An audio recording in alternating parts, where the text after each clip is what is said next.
مولاي صل وسلم دائما ابدا على حبيبك خير الخلق كلهم.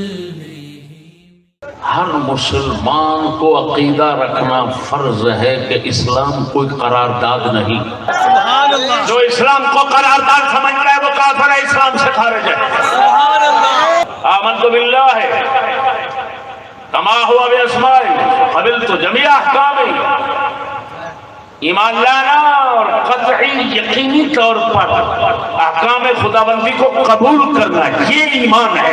اگر کوئی سمجھتا ہے مجھے اختیار ہے اسلام کے رد کرنے کا یا قبول کرنے کا، وہ ابو جہل سے بھی بڑا کافر ہے.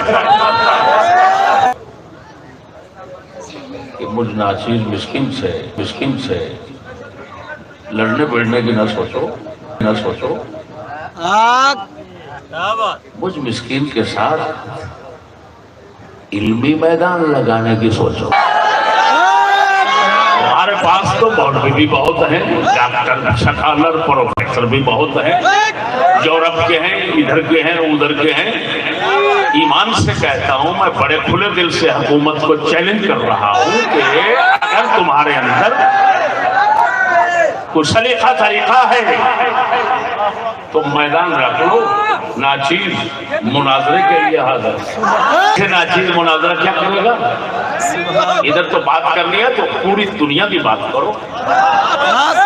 عرب والے آ جائیں، جس علاقے کے مرضی آ جائیں، انشاءاللہ العزیز ان کا گھر پورا کر کے بھیجوں گا. پہلا سوال سنو حکومت والو. دنیا میں نئی روشنی کے دعوے کرنے والوں، پرانی روشنی کا یہ مسکین تم سے سوال کرتا ہے. اگر میرے اسی سوال کا جواب دے دو، میرا خون تمہارے لیے معاف ہے.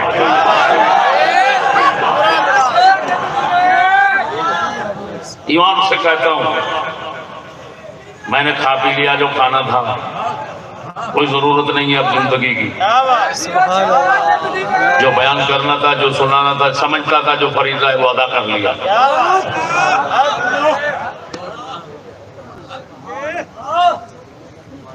ایک سوال ہے، زیادہ نہیں. ووٹوں سے تم خدا کے نائب بن گئے. تم بتاؤ، ووٹ تو امریکہ، برطانیہ، انڈیا، ہر کافر ملک میں ہوتے ہیں. تو پھر تو ساری دنیا کی کافر حکومتیں خدا کے نائب بن گئے.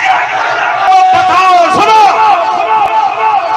بتاؤ اسلامی حکومت اور کافرانہ حکومت میں فرق کیسے ہوگا؟ اور پینٹو ٹٹو ناچیز کو جواب دے دو. اگر نہیں دے سکتے، دنیا میں کسی ایک بندے پر حکومت کے اہل نہیں ہو. تو اب بتاؤ، خود کو کہتے ہو اسلامی جمہوریہ پاکستان، انڈیا کو کہتے ہو کافرانہ جمہوریہ. بس فرق بتا دو. یہ تحکم کہاں سے سیکھا؟